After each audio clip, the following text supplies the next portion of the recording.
day, breaking just moments ago, U.S. economy shrinking for the second straight quarter. That means the recession is well underway.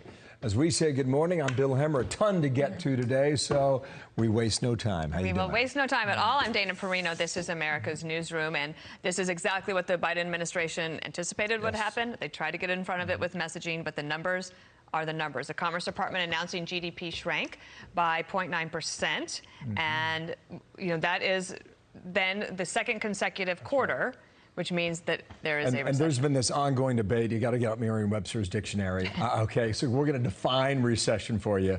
Here's the bottom line. The Biden economy is shrinking as the Fed unleashes rapid-fire rate hikes to try and stave off the highest inflation we've seen in more than 40 years. Let's get right to it. Maria Bartiromo joins us now. Maria, good morning to you. Go ahead and give us the news, because they projected 0.5% on the positive side. The number was a negative 0.9. We missed it by 1.5 points, right? Yes, that's right. Good morning to you both. We are now in recession, and we can confirm that because it is 2 quarters straight of contraction.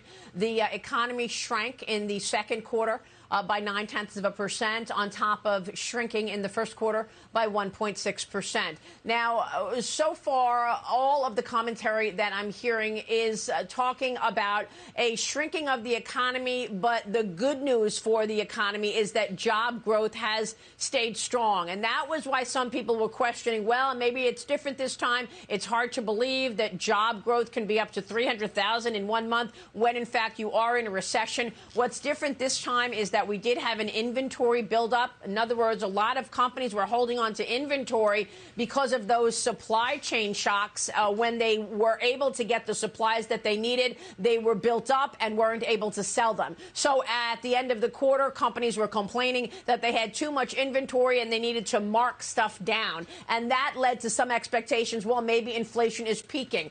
I see no evidence that inflation is peaking right now. We are at 40-year highs. However, we did see oil prices come off of the highs of the year in the month of July. So maybe in July we get a better, more manageable consumer price index than the current 9.1% that we have right now. There is reason to believe inflation comes down in July, but it can go right back up again. The bottom line here is the economy is troubled. Don't forget, 3 million fewer people are working today than before the pandemic. We are producing less oil than before the pandemic, and we are no longer in growth mode. We are in a shrinking mode. The economy got smaller, not just in the first quarter, but the second quarter as well. Dana, you just mentioned the White House tried to manage this, get in front of the number, tell us a recession is not a recession. We all know what a recession is. This is what economists have counted on for as long as I've been covering this, and that's 30 years.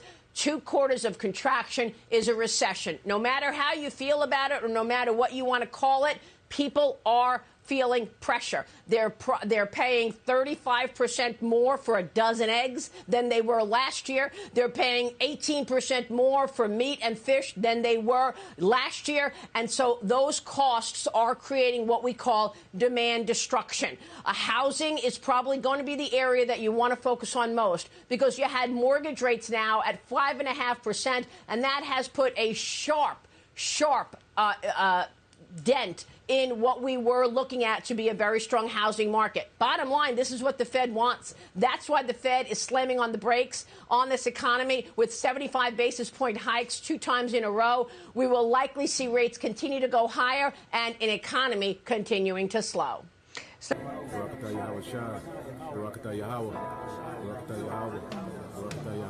whatsoever you shall ask in my name, that will I do, that the Father may be glorified in the Son. If you shall ask anything in my name, I will do it. If ye love me, keep my commandments.